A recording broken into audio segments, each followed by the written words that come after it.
Introduction au système séquentiel. Dans cette théorie, nous allons examiner les systèmes séquentiels qui sont à la base des circuits utilisés dans les automatismes et les ordinateurs. 1. Introduction au système séquentiel. 1.1. Système séquentiel. Les circuits logiques examinés jusqu'à présent ont la propriété de fournir en sortie et à un instant donné, des valeurs logiques qui dépendent uniquement de la combinaison des valeurs logiques appliquées à ce même instant aux entrées, en négligeant naturellement les retards dus au temps de propagation. Pour cette raison, ces circuits sont appelés combinatoires car leur état de sortie est fonction de la combinaison des états logiques appliqués à leurs entrées. En plus des circuits vus précédemment, il en existe d'autres qui ont la faculté de mémoriser les signaux. Leur sortie est alors fonction non seulement de la combinaison instantanée des signaux d'entrée, mais aussi, en raison de leur propriété de mémoire, des combinaisons des signaux logiques appliqués antérieurement sur leurs entrées. Ces circuits dans lesquels la sortie dépend des états logiques antérieurs des entrées sont appelés couramment circuits séquentiels.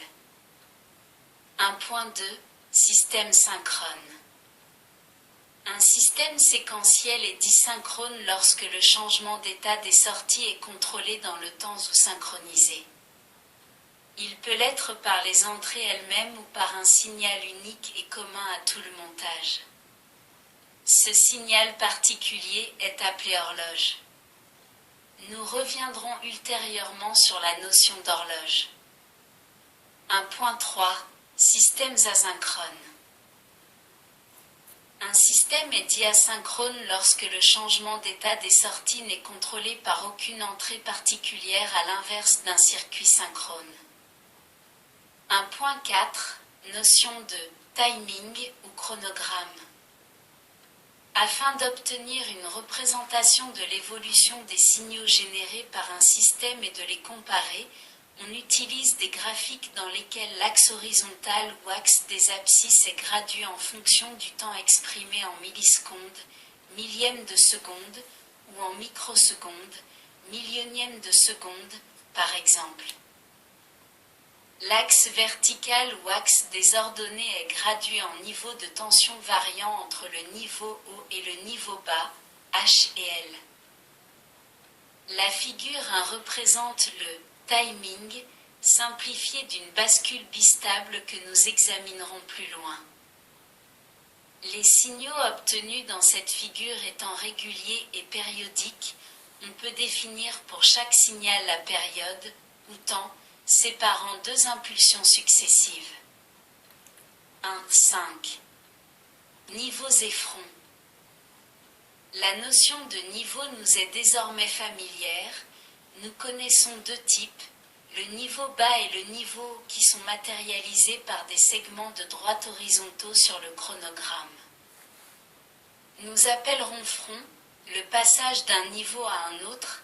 Il sera matérialisé sur le chronogramme par un segment de droite verticale ou tout au moins très incliné, car dans la réalité le temps de passage d'un niveau à l'autre n'est pas nul et peut varier, suivant les systèmes, de quelques dizaines de millisecondes à quelques dixièmes de nanosecondes, une nanoseconde égale 10 puissance moins 9 secondes.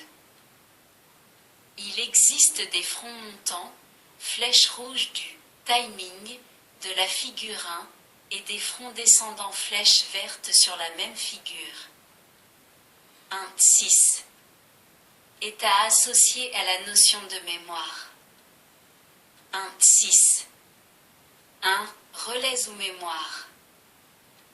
Bien que ce dispositif ne soit plus guère utilisé dans les systèmes modernes compte tenu de sa consommation, son temps de réponse élevé et son encombrement prohibitif, celui-ci présente l'avantage d'être simple. De plus, son fonctionnement mécanique est facilement visualisable, d'où son intérêt pédagogique. Un relais est constitué d'une armature métallique et d'un électroaimant comme représenté figure 2. Lorsque l'on alimente la bobine de cet électroaimant, l'armature est attirée et vient au moyen d'une échelle ou cale isolante fermer des contacts travail ou ouvrir des contacts repos. Sur la figure 2, il s'agit d'un contact travail. Le déplacement de l'armature n'est pas instantané, aussi la fermeture ou l'ouverture d'un contact s'effectue-t-elle avec un certain retard Q par rapport à l'établissement du courant I parcourant la bobine, figure 3. Ce système permet un rétrocouplage, la bobine du relais communément appelée X, majuscule indiquant qu'il s'agit d'une variable de sortie, est une variable de sortie générant une nouvelle variable d'entrée liée, X, constituée par l'un des contacts de ce même relais. La représentation graphique d'un relais adopté dans cette leçon est celle de la figure 4.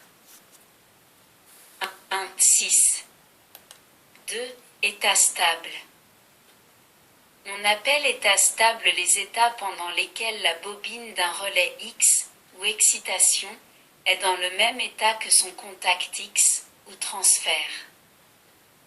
Par convention, le nombre indiquant un état stable est toujours entouré d'un cercle. Exemple, x égale 0, x égale 0 état stable repos 1. X égale 1, x égale un état stable travail 2. 1, 6.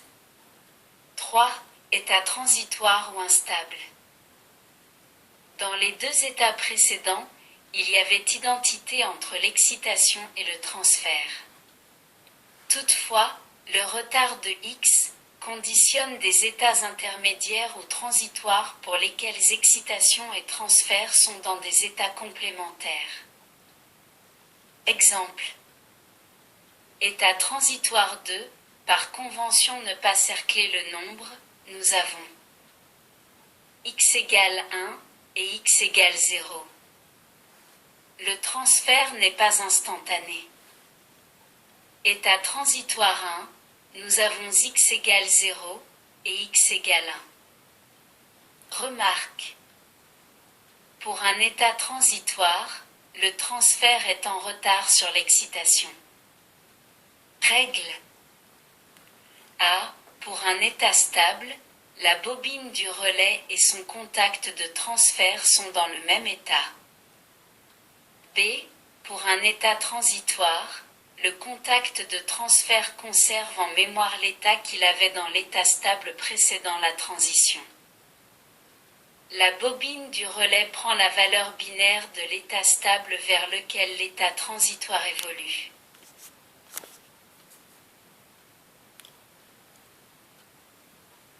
Merci de votre écoute. À bientôt.